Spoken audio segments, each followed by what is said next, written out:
Hi guys, welcome back to my channel. So kung hindi pa po kayo nakasubscribe sa channel ko, mag-subscribe na po kayo at hit nyo na rin po ang red button para po mag-notify po kayo sa lahat ng mga video na gagawin ko. So ngayon, nagawa po tayo ng pang giveaway. So watch out! So ayan po guys, papakita ko po sa inyo yung sample na nagawa ko. Ayan po.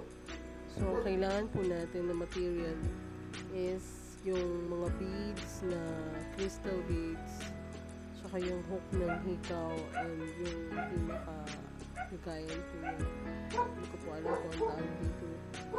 So, yung parang pinaka-alambre. Para maikabit yung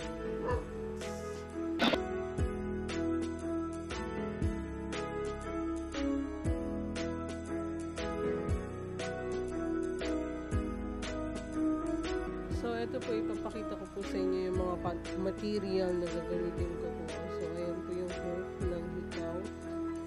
Ito po, yung pinaka-alambre.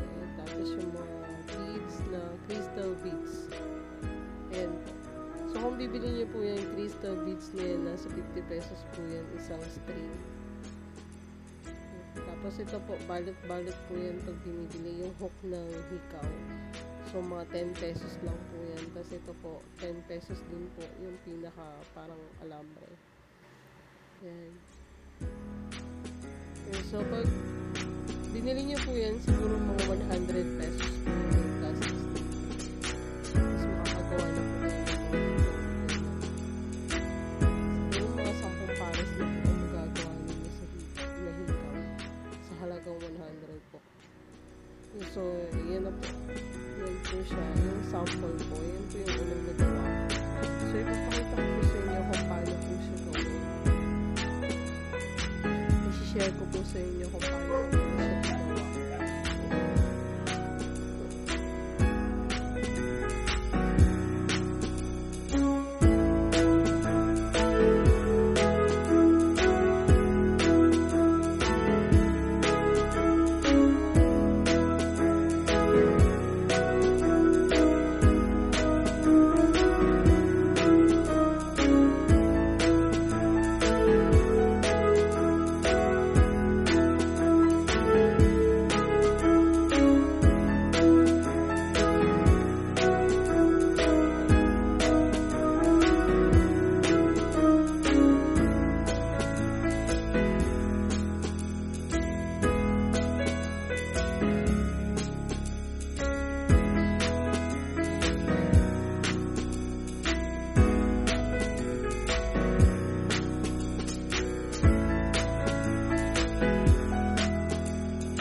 So guys, ayan na po yung mga material na gagamitin natin.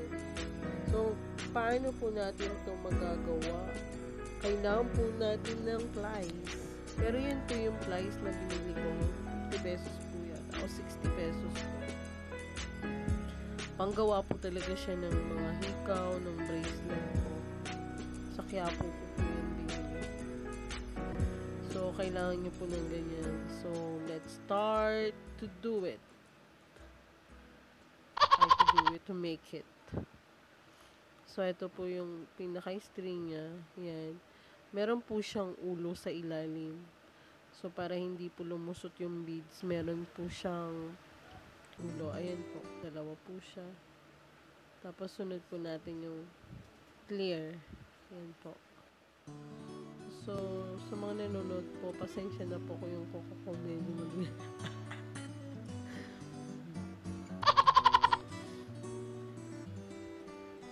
Ayan.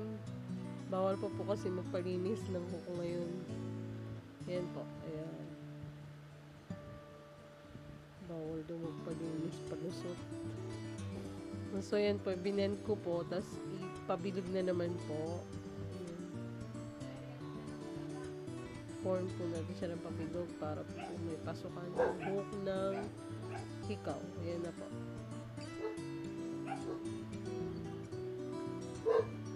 So, mai-enjoy nyo po itong ganitong activity po. Makaka-enjoy po siyang gawin. Ayan. So, ayan po. Hikaw na po siya. Okay.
Ayan na po guys. Ayan na po yung sample. Sinuot ko na po. So, pasensya na po kayo sa bato ko kung maitim. Kasi nasunog po ako sa trabaho. Nag-field po ako. So, kaya hindi rin po ako nakagawa ng mga video kasi nag-work po ako. So, ayan. Gagawa po ako ng mga video.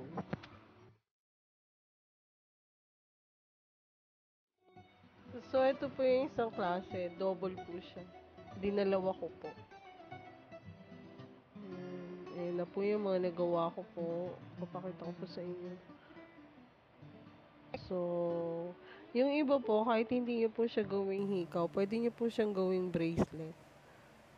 So, ituturo ko rin po sa inyo yung paggawa ng bracelet kung paano. So, parang ganun lang din. Dudugtong-dugtong nyo lang din naman yung mga wire na yan. Tapos yun na. Pero iba kasi yung pinaka-alambre nung paggawa ng bracelet. Pero ipapakita ko po sa inyo kung paano rin po siya gawin. So,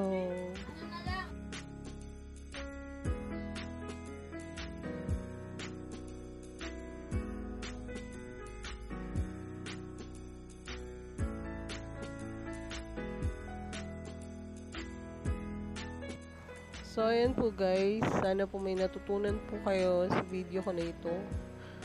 Sana natutunan niyo po kung paano gumawa ng hikaw na beads. So, next time po, isusunod ko po yung bracelet po. O yung isang set po. Hikaw, bracelet, yun. Tsaka kwintas po.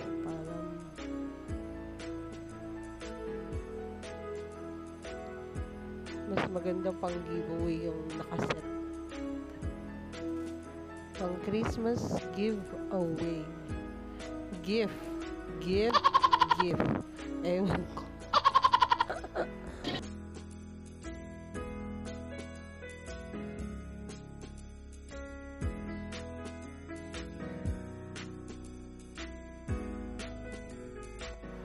So, thank you guys for watching. See you in my next video. Bye.